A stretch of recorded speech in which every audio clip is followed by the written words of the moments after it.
Shalom Jemaat Tabaloh Barat, kita selama beberapa waktu terakhir ini banyak belajar tentang bertekun. Kita bertekun dalam pembacaan firman, kita bertekun di dalam bersaksi, menceritakan apa yang kita dapat dari Tuhan, apa yang kita alami bersama dengan Tuhan. Dan saudara, kali ini saya ingin mengajak Anda juga bertekun di dalam mencari Tuhan lewat doa kita. Walaupun banyak hari-hari ini orang Kristen yang sudah mulai melupakan doa, menganggap remeh kuasa doa, berpikir doa itu cuma seperti ngomong aja tanpa ada efeknya apapun. Tapi saudara, kalau kita membaca dalam kitab Tawarikh dan Raja-Raja, saya menemukan dari silsilah para raja ini dan apa yang mereka lakukan. Setiap kali raja yang bertekun mencari Tuhan, mereka berdoa kepada Tuhan, ditemukan pemerintahan mereka selalu berhasil, mereka selalu punya kekuatan saat menghadapi masalah, mereka mendapat pertolongan daripada Tuhan. Sementara raja-raja yang tidak mencari Tuhan, tidak berdoa kepada Tuhan, mereka hancur dan gagal di dalam kehidupan mereka. Maka saya percaya bahwa mencari Tuhan lewat doa adalah sesuatu yang penting sekali. Di dalam Ibrani 6 ayat 18, dikatakan saudara, supaya oleh dua kenyataan yang tidak berubah-ubah, tentang mana Allah tidak mungkin berdusta, kita yang mencari perlindungan beroleh dorongan yang kuat. Wah, saya senang saudara kata-kata ini, untuk menjangkau pengharapan yang terletak di depan kita. Ternyata saudara, orang yang mencari Tuhan, orang yang mencari perlindungan lewat doa-doanya kepada Tuhan, beroleh dorongan yang kuat, strong, ya saudara ya, untuk menjangkau pengharapan yang terletak di depan dia. Saudara, doa membuat kita menghasilkan kekuatan dari dalam diri kita, sehingga pengharapan kita tidak lenyap. Itu sebabnya tanggal 3-4 Oktober nanti kita ada momen doa puasa. Kenapa harus dengan puasa, saudara? Karena puasa mengaktifkan manusia roh kita, supaya kita lebih peka kepada Tuhan. Bukan cuma sekedar fisik, doa itu bukan cuma sekedar perbuatan fisik, ngomong doang, tetapi ada kuasa supranatural dan rohani di dalam doa dan puasa, saudara. Saya mendorong kita bersama-sama untuk ikut, karena ini adalah salah satu momentum untuk kita memulai ketekunan untuk mencari Tuhan, supaya kita beroleh dorongan yang kuat, dan setiap janji-janji dan pengharapan yang Tuhan sudah sediakan itu, kita akan mampu mencapai ke sana. Nah saudara, puasa bukan hanya sekedar mengaktifkan manusia roh kita, tapi puasa juga adalah salah satu bentuk kita selah. Kalau dalam Mazmur dan Habakuk, selah itu artinya kita berhenti sejenak, kita mengundurkan diri, karena hari-hari ini ada banyak suara yang berkata kamu harus lakukan ini, lakukan itu, nanti terjadi ini, terjadi itu, kekhawatiran, ketakutan, banyak hal sekali yang sedang terjadi. Saudara, engkau harus mengambil selah, dan puasa adalah salah satu bentuk selah yang sangat efektif sekali dan powerful sekali. Itu sebabnya saudara, untuk memulai ketekunan kita mencari Tuhan lewat doa, maka doa puasa korporat ini menjadi momentum yang sangat penting dan baik sekali untuk kita ikuti. Saya berharap saudara, lewat momen-momen ini dan lewat ketekunan kita mencari Tuhan lewat doa-doa kita akan mengalami di recharge kembali, kita akan punya kekuatan, bertambah dorongannya untuk terus berpegang kepada janji dan pengharapan Tuhan. Sampai jumpa di dalam doa puasa korporat, dan juga di dalam ketekunan-ketekunan doa-doa kita. Sampai jumpa di udara, saudara. Tuhan Yesus memberkati.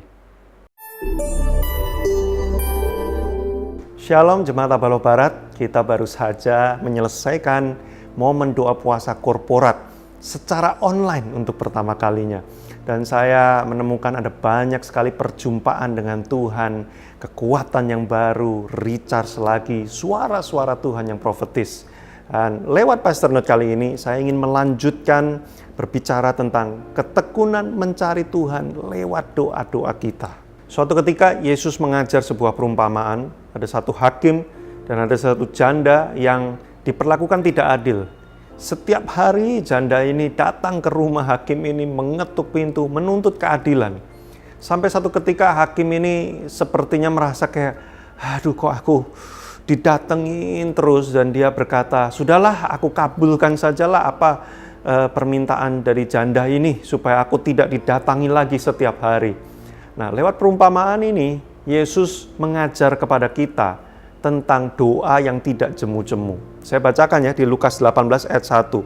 Yesus mengatakan suatu perumpamaan, yaitu perumpamaan yang saya ceritakan barusan, kepada mereka untuk menegaskan. Berarti ini Yesus sedang menyampaikan, menegaskan sesuatu yang sangat penting. Apa itu? Bahwa mereka harus selalu, ada kata harus dan ada kata selalu. Harus selalu berdoa dengan tidak jemu-jemu.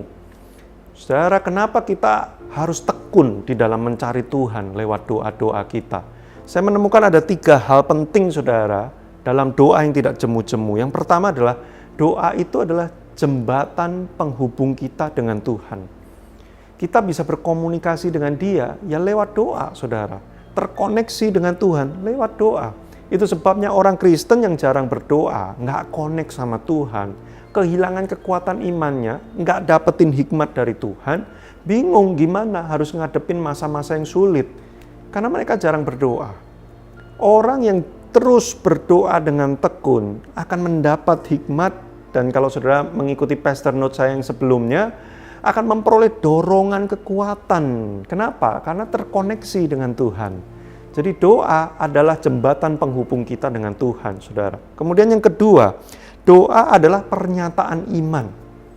Bahwa kita percaya, meyakini Tuhan turut bekerja dalam segala sesuatu mendatangkan yang baik bagi kita. Kesalahan banyak orang Kristen adalah imannya ditaruh kepada jawaban doa, bukan kepada si penjawab doanya. Saudara, Abraham tidak pusing apakah dia akan diberikan anak atau tidak. Karena imannya ditaruh bukan kepada nanti dikasih anak atau enggak. Tapi imannya ditaruh kepada Tuhan yang berjanji kepada dia. Terserah Tuhan. Kalau dia tidak kasih, pasti dia akan menyediakan yang jauh lebih baik. Nah, iman yang seperti itu yang membuat kita terus bertekun. Makanya saudara, saya pernah menulis, hanya karena doa kita tidak dikabulkan, bukan berarti itu menjadi alasan untuk kita berhenti berdoa.